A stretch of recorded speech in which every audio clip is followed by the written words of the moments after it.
We've had 4 terrific presentations. Unfortunately, we don't have an awful lot of time for Q&A, so I'm going to take a liberty, if I can, by saying let's add another 10 or 15 minutes. That's okay. You all give you a chance to get into this. I just want to make one comment, Steve. Forget about Clarendon. Forget about what was the other one? Benadryl. Generic chlortrimeton. 600 for $4.25 in Costco. I recommend it. They work and you don't get crowded. Okay, let's open it up. You've just heard really an extraordinary presentation from 4 terrific people, and I'm very grateful to them. Questions, thoughts, reactions? Who's first? In fact, if you go online, you get 1,000 for $5. www.drugstore. What did he say about going online? Yes, Doug Pope, Boston. Amazing presentation. I won't consume the time with too many questions. I'll only ask one. For David, please describe the health information exchange that you briefly touched on. Yeah, just really quickly. So the health information exchange is a network that the state is creating to allow for the actual real-time interoperable transfer of health information across different provider sites. It actually launched 2 weeks ago. Governor Patrick sent his health information from a site at Mass General to a hospital in Springfield. What has happened in hospitals is electronic medical records aren't a new idea. And every system, partners, whatever it may be, they've built their own systems, but their systems don't talk to any other system. And so when people go to community health centers and then to a hospital and then to a different hospital, none of these systems are actually sharing what's happening. And so when I go down to a hospital down the street from here, they're not going to know who I am, what kind of drugs I'm on, and what kind of procedures I've had. And so this exchange is really kind of the first time where we're going to be able to connect all these things and share this information in real time. So the state's taking the lead on this, and that's part of the real value from eHealth, not just fixing transcribing errors, but actually being able to share that information for your providers. So is this just a common server that this information is placed on? Yeah, so the state is building this. It's not just kind of one set server, it's multiple areas. Obviously data security, when you talk about electronic health records, is a key kind of component of that, but it's an information technology. Can I point out, Governor, that the Affordable Care Act is paying for this. And so if it's repealed, we got a big problem. Okay. Who's next? Thank you. Bill Bates from Danvers. I love all of this, the controls, cost controls and things. My concern is for private medical businesses, such as ambulance companies.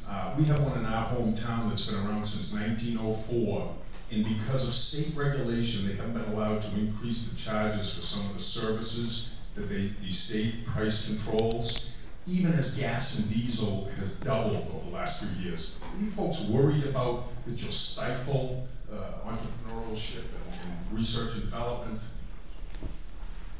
I guess I'll answer that. Yeah, absolutely, and I guess that is one reason why I think the law and the approach we're taking is probably not as regulatory as has been proposed by other panelists up here. It's not something that state government can. Ambulance is a really great example, actually, because for one specific town where my former boss represents is Plymouth. And Plymouth is the biggest town in the Commonwealth. And so for that town... Geographically, yeah, exactly. And for that town to think about ambulance services and to be able to get to any specific patient within 5 minutes or 7 minutes or whatever it is, the needs for that town and the rates that they're going to have to pay the ambulance companies might be very different than what needs to happen in Boston or what needs to happen in Lawrence or what needs to happen in Springfield. And so these are negotiations that happen between insurance companies and ambulance companies about what their needs are. And sometimes if the state is going to get too involved in kind of saying this is the standard by which all ambulances need to get paid, the state's going to set these prices. I think the risk is that we do lose some of this ability for the private negotiations and innovations that happen between the negotiators. I'd like to add, intelligent regulation doesn't just reduce costs.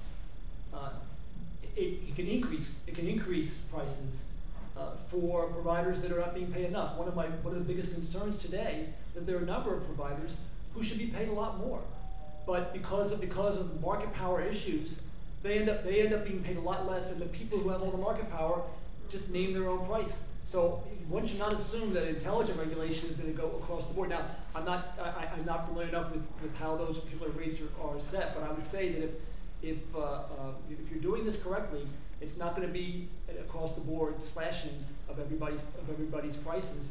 You need to raise a lot of prices as part of an overall pattern or overall attempt to get the prices right throughout the market. Reggie.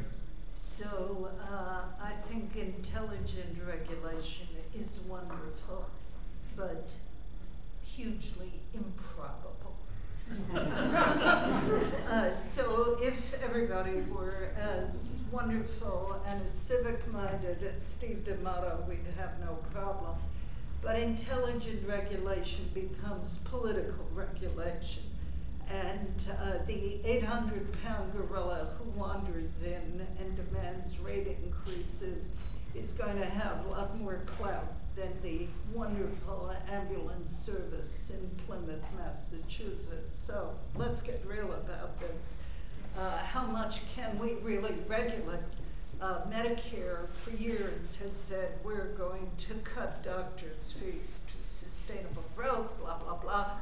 Never happens, you know, because the AMA wanders in, and who really wanders in that impresses the people in the Congress are the cardiologists, because everybody in the Congress, all the white men in the Congress are worried about their heart disease. They don't want to deal with a cardiologist. So, you know, intelligent regulation, that's great, but in the real world, I don't think it happens. Reggie, let me ask you this. The Attorney General issued what I thought was a blockbuster report. Fantastic. To what extent do you think transparency, if, for example, at least beginning with the Commonwealth, we could insist on transparency, might break this really absurd situation where you've got partners getting 30–40% more of the same procedure, even though there seems to be no difference in quality? Huh? And what advice would you have to David about maybe starting that process? Yeah, you right here? take partners on, David. Come on. Man up here. So, Steve can help you with your resume. if you want a great... We have a place for you in the Northeastern faculty. I think transparency is a very important tool, and the Attorney General's report, to my estimation, got very little play, much too little play, in part because of the political implications of what it was saying, and in part because it was written in, wonkies. So what we need in transparency is real transparency, so people can understand our underlying message, which is we're distorting the market and screwing. When they get 40% more, that means a lot of people can't get the health care they need. You know, we need to do something about this. But you know, I think, and keep in mind, if the politics are set up so that large provider organizations can control a regulatory scheme, they can also control the private sector. And the thing that's missing right now throughout the country, and in Massachusetts as well, is there really isn't a strong voice for the people who pay.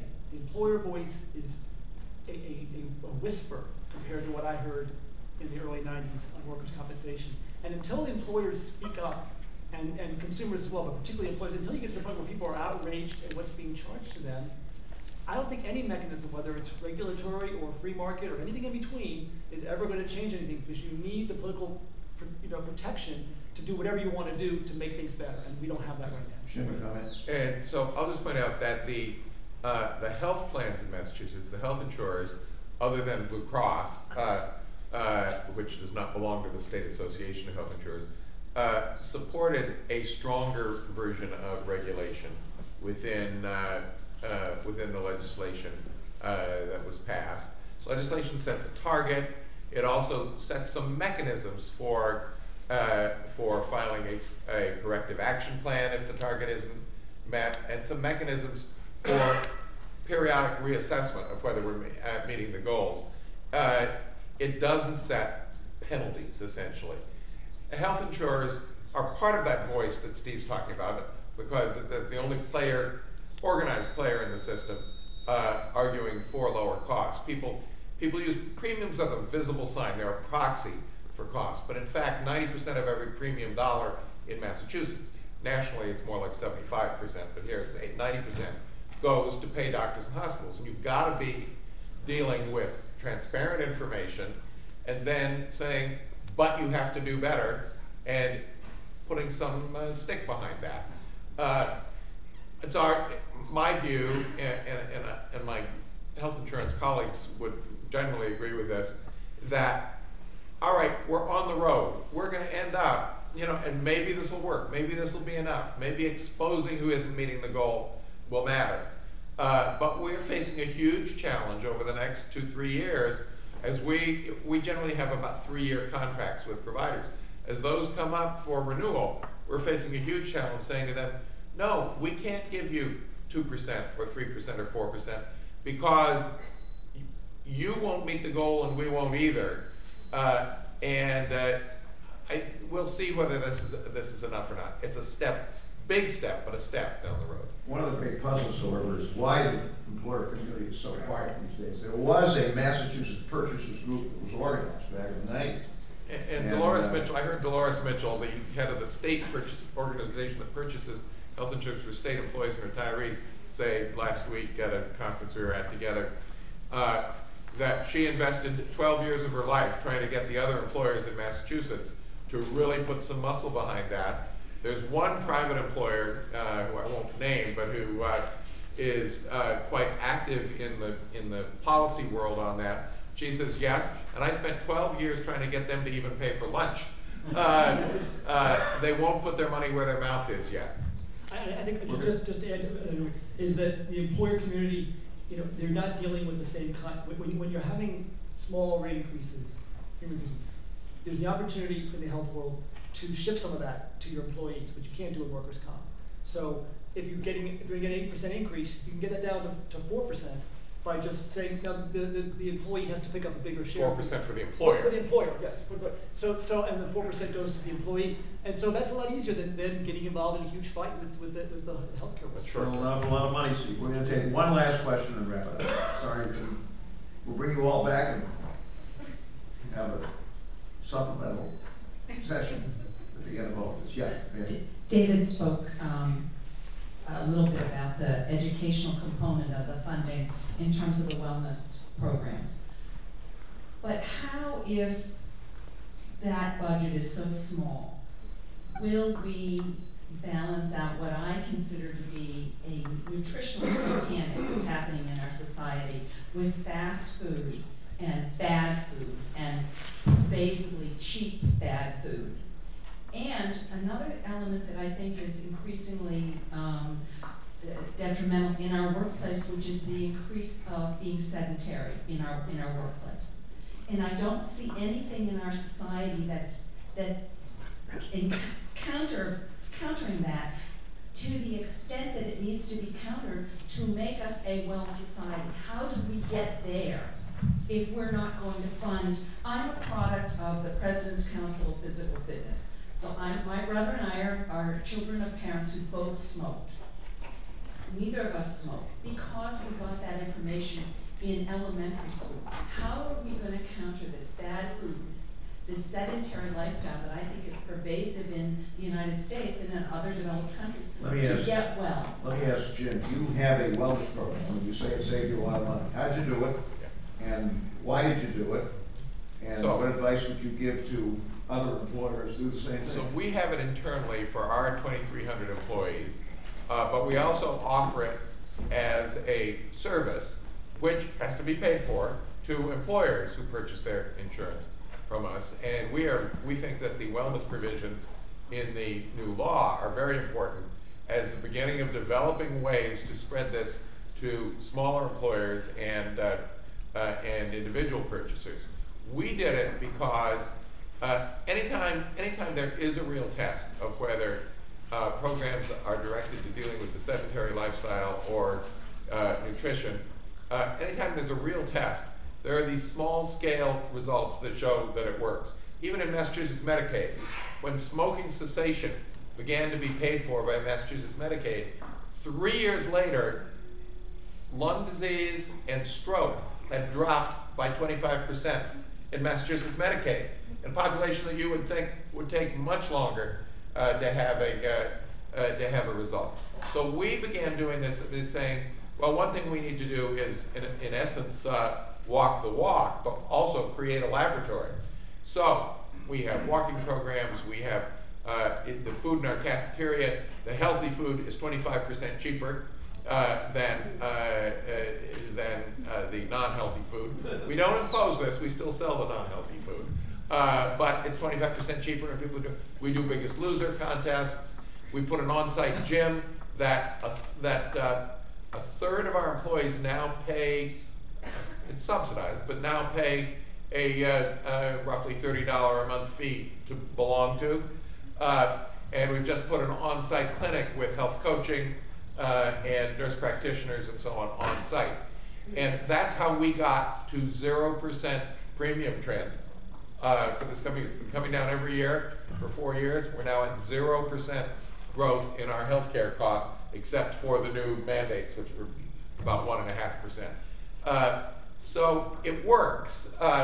We even, to deal with something you're talking about, and this is not comprehensive yet, but the most sedentary of our employees, I mean, even I get up and run from one meeting to another, but the most sedentary are the people who have to be on the phones all day doing member services.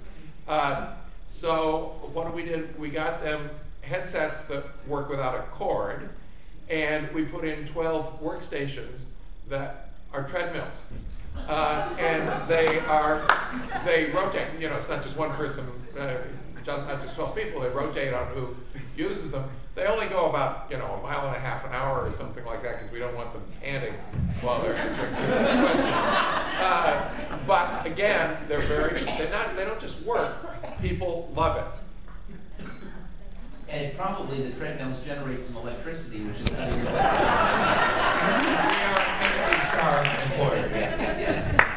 Well, I've got to thank, just what an incredible